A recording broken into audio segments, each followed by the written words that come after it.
اللہ والوں سے جڑے رہنے کی برکات ہے۔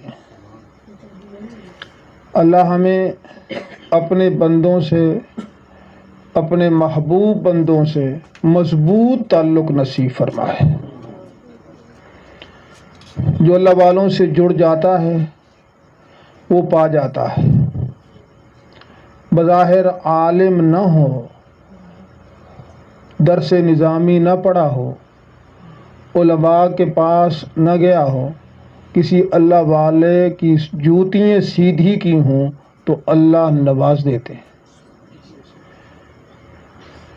ہمارے حکیم الامت حضرت مولانا اشرف علی تھانوی رحمہ اللہ کے ایک خلیفہ ملتان میں تھے، ماسٹر محمد شریف صاحب۔ باقاعدہ عالم نہیں تھے مگر ان کا فیض ہوا ہے۔ ہمارے مفتی عبد القادر صاحب دارالعلوم کبیر والا کے شیخ الحدیث بھی اور رئیس دارالفتاح بھی ہمیں وہاں لے جایا کرتے تھے، خود بھی جایا کرتے تھے، ان کی زیارت کی ہے۔ اللہ ہمیں اپنے بندوں سے ایسے ہی تعلق رکھنے کی توفیق عطا فرمائے۔ ان کا معمول تھا ہر بات حضرت سے پوچھ کے کرتے تھے۔ ان کے مکتوبات چھپے ہوئے ہیں، ان کے اہلیہ کے بھی۔ ہاں جی، ہر کام حضرت سے پوچھ کے کرنا ہے، ہر کام حضرت سے پوچھ کے کرنا ہے۔ اپنا اختیار کوئی ہے ہی نہیں۔ بیعت کی حقیقت ہے ہی یہی، بیعت کی حقیقت یہی ہے۔ بیعت کا معنی، بیع کا معنی بک جانا۔ جو شے بک جائے، فروخت ہو جائے، ہم نے اپنی شے بیچ دی، اپنی شے بیچ دی، بیچنے کے بعد اس میں کیا اختیار ہے بتاؤ؟ میں نے زمین بیچ دی، میں نے کتاب بیچ دی، میں نے موٹر سائیکل گاڑی بیچ دی، اب میرا اختیار تو ختم ہو گیا نا۔ جس کو دے دی بس اسی کا اختیار ہے، اسی کا اختیار ہے۔ جس کو دے دی، جس نے پیسہ خرچ کر لیا اسی کی ہو گئی۔ تو کیا مانا، ہم نے شیخ کے ہاتھ پر بیعت کر لی، اپنے آپ کو بیچ دیا۔ اب ہم اپنی مرضی کریں تو پھر مانا یہ کہ ہم نے بیعت توڑی ہے، ہوئے بیعت کو نبھایا نہیں ہے۔ بڑی حقیقت ہے، اللہ ہمیں یہ نصیب فرما دے۔ بس جس کو یہ بات سمجھ آ گئی کہ ہم اپنے اختیار کو بیچ چکے ہیں، اب اپنی مرضی نہیں کرنی ہے اور اس پہ عمل پیرا ہے، دنوں میں ان کو چاند لگ جاتے، وہ ترقی کرتے ہیں ایسی، ان کو پرواز اور روحانی پر لگ جاتے ہیں، وہ اڑتے ہیں۔ جو ہماری طرح کم عقل، ہاں جی، اپنی مرضی کرنے والے، اپنی انا میں پھنسے رہے، وہ ایسے دھکے کھاتے رہتے ہیں۔ سمجھے؟ تو بھائی حقیقت یہ ہے کہ بس جو شیخ نے فرما دیا وہ کرنا ہے، جس سے منع کر دیا اس سے باز رہنا ہے۔ اپنے سارے معاملات، چاہے وہ سلوک کے اعتبار سے ہوں، دین کے اعتبار سے ہوں، معاملات کے اعتبار سے ہوں، سب کے سب شیخ کے مشورے سے، شیخ کے حکم سے۔ بس جب آدمی اس طرح اپنے آپ کو بنا لیتا ہے گویا مردہ بدست زندہ ہے، تو بس پھر دیکھو کہ شیخ کیسے اس کو لے جاتے ہیں۔ سمجھے؟ اس کی پرواز کی ہم حد نہیں بتا سکتے، اس کی اڑان ہم نہیں سمجھ سکتے۔ ہمیں تو بظاہر وہی بھائی فیاض نظر آتے ہیں، ان کی حقیقت اللہ کے ہاں کتنی ہے وہ ہمیں نہیں پتہ۔ سمجھے؟ بازار میں پروفیسر نظر آ رہے ہیں، سمجھے، کالج جاتے ہیں، پڑھاتے ہیں، سمجھے، اور کتنے علماء سے آگے بڑھے ہوئے، سمجھے۔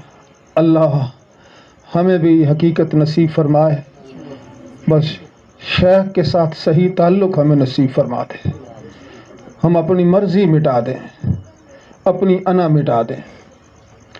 حضرت سید سلمان ندوی بہت بڑے عالم تھے، جنہوں نے سیرت پر کتاب بھی لکھی، بڑی کتابوں کے مؤلف، ندوۃ العلماء کے رئیس اور بڑے ہیں۔ وہ حضرت تھانوی سے بیعت ہو گئے، حضرت تھانوی رحمۃ اللہ سے بیعت ہو گئی۔ بیعت ہونے کے بعد جب واپس گئے نا تو ندوۃ العلماء والے اکٹھے ہوئے اور کہنے لگے حضرت آپ نے کیا کیا؟ ہماری ایک شان ہے، ہماری ایک عزت ہے، ہاں جی، علمی اعتبار سے ہم دارالعلوم دیوبند والوں سے اونچے ہیں، تو آپ نے ہمارے بڑے ہو کر ان کے ایک مولوی صاحب کے ہاتھ پر بیعت کر کے ہماری ناک کاٹ دی، یہ کیا کیا آپ نے؟ تو حضرت نے کیا خوب جواب دیا۔ حضرت نے فرمایا میں نے تو اپنی عاقبت کی فکر کر لی ہے، تم اپنی ناک کی فکر میں رہو۔ سمجھے؟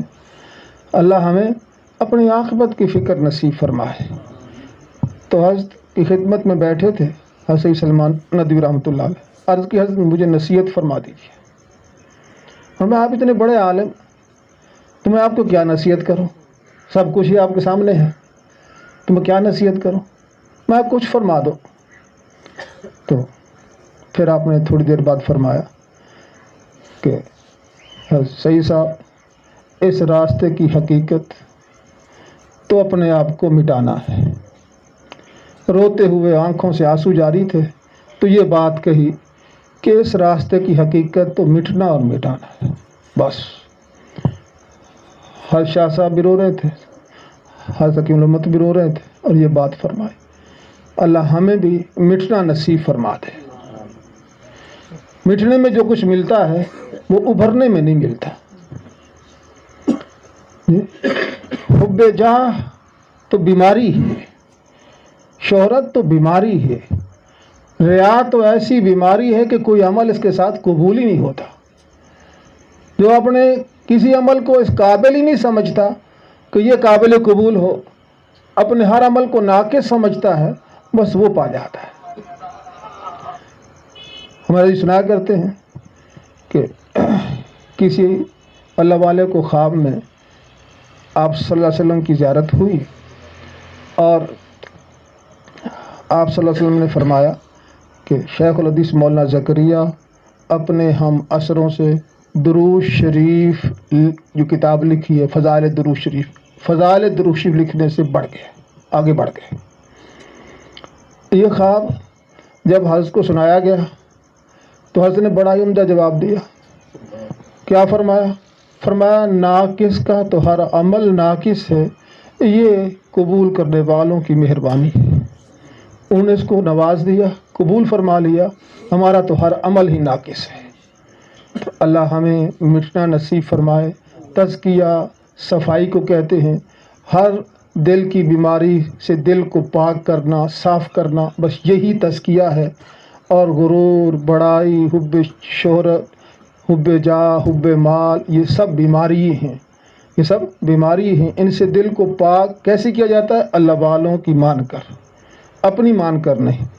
تو جیسے اللہ والے فرمائیں، جو کام ذمہ لگا دیں، ہمیں سمجھ آئے یا نہ آئے، بس وہ کرنا ہے، تو اسی میں نجات ہے۔ اللہ عمل کی توفیق بخشیں۔